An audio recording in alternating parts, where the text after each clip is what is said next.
Hello అండి, welcome back. ఈరోజు ఒక కొత్త రెసిపీతో వచ్చేసానండి. Egg biryani in pressure cooker. చాలా టేస్టీగా ఉంటుంది, చాలా సింపుల్గా ఉంటుంది.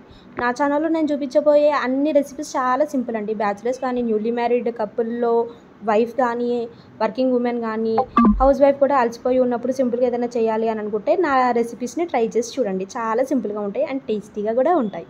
సో ప్రొసీజర్ స్టార్ట్ చేసేద్దాం రండి.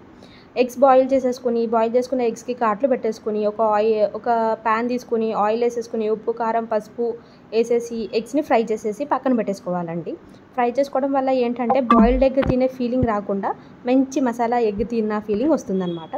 ఇలాగ చక్కగా నీట్గా ఫ్రై చేసేసుకుని గోల్డ్ కలర్ వచ్చేంత వరకు ఫ్రై చేసుకొని పక్కన పెట్టుకోండి. సేమ్ ప్యాన్లోకి ఆనియన్స్ యాడ్ చేసేసి ఫ్రై చేసుకొని కొద్దిగా ఆనియన్స్ మిగిల్చుకోండి, బిర్యానీలోకి యూజ్ అవుతాయి. ఈ ఆనియన్స్ ఏంటంటే ఫ్రైడ్ ఆనియన్స్ చేస్తున్నాను నేను. బాగా బిర్యానీ కదా, టేస్ట్ బాగుంటుంది ఫ్రైడ్ ఆనియన్స్ యాడ్ చేయడం వల్ల. సో ఫ్రై అయిపోయిన తర్వాత పక్కకు పెట్టేసుకున్నాను. సేమ్ ప్యాన్లో ఇంకొద్దిగా ఆయిల్ యాడ్ చేసేసి కొంచెం నెయ్యి యాడ్ చేసేసి హోల్ గరం మసాలా ఐటమ్స్ ఉంటాయి కదండి, ఇవన్నీ యాడ్ చేసేసుకొని లైట్గా ఒక 2 minutes ఫ్రై చేసుకున్న తర్వాత ఆనియన్స్ యాడ్ చేసేసుకోండి. గోల్డిష్ బ్రౌన్ వచ్చేంత వరకు యాడ్ చేసుకోండి. మొత్తం ఆడాల్సిన అవసరం లేదండి, బ్రౌన్ కలర్ వచ్చేంత వరకు సరిపోతాయి. ఈ ఆనియన్స్ అన్నీ ఫ్రై అయిపోయిన తర్వాత అల్లం వెల్లుల్లి పేస్ట్ ఉంటుంది కదండి, అల్లం వెల్లుల్లి పేస్ట్ కూడా యాడ్ చేసేసి ఒక 2 minutes ఫ్రై చేసి పెట్టుకోండి పచ్చివాసన పోయేంత వరకు. ఈ టైంలో జనరల్గా చాలామంది టొమాటోస్ యాడ్ చేసుకుంటారు, కాకపోతే నాకు అంత ఫ్లేవర్ నచ్చదు టొమాటో ఫ్లేవర్ బిర్యానీలో. సో నేను స్కిప్ చేస్తాను, మీకు కావాలంటే మీరు యాడ్ చేసుకోండి. సో టొమాటో స్కిప్ చేశాను కాబట్టి ఉప్పు కారం గరం మసాలా వేసేసాను తగినంత. లైట్గా వాటర్ యాడ్ చేసుకొని మిక్స్ చేసేసుకోండి. ఈ టైంలో మనం కర్డ్ వేసుకోవాలి. నేను మిస్ అయ్యా, మీరు మిస్ అవ్వకండి. అండ్ ఫ్రై అయిపోయిన తర్వాత నానబెట్టుకున్న బియ్యం ఉంది కదండి, ఈ బియ్యాన్ని మనం అందులోకి యాడ్ చేయాలి. దానికన్నా ముందు మర్చిపోయానండి, పచ్చిమిర్చి కరివేపాకు కూడా యాడ్ చేసేసుకోండి.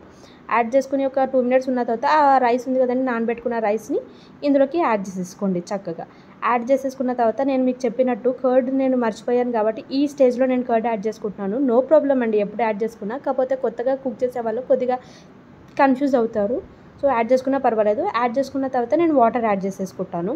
సో నేను 2 glasses ఆఫ్ రైస్ పెట్టాను కాబట్టి 4 glasses ఆఫ్ వాటర్ యాడ్ చేశాను. కొద్దిగా తగ్గిస్తాను, 4 full glasses యాడ్ చేయలేదు. ఇక్కడ మనం టేస్ట్ అడ్జస్ట్ చేసుకోవచ్చు, ఏది తక్కువైందో అది వేసేసుకోవచ్చు. నెక్స్ట్ బాయిల్ చేసి పక్కన పెట్టుకున్న ఎగ్స్ ఉన్నాయి కదండి, అవన్నీ ఇందులోకి యాడ్ చేసేసుకొని లైట్గా మెల్లి నెయ్యి వేసేసుకుని పైన ఫ్రైడ్ ఆనియన్స్ ఉన్నాయి కదండి, ఆ ఫ్రైడ్ ఆనియన్స్ వేసుకోండి. స్ప్రింకిల్లా చేసుకోండి, నాకులా ఒక దగ్గర వేసేసుకోకండి. సో నేను అలాగా లైట్గా స్ప్రెడ్ చేశాను. స్ప్రెడ్ చేసి కలర్ఫుల్గా ఉండడానికి కొంచెం కొత్తిమీర యాడ్ చేసేసి లిడ్ క్లోజ్ చేసి పెట్టేసుకోవాలి.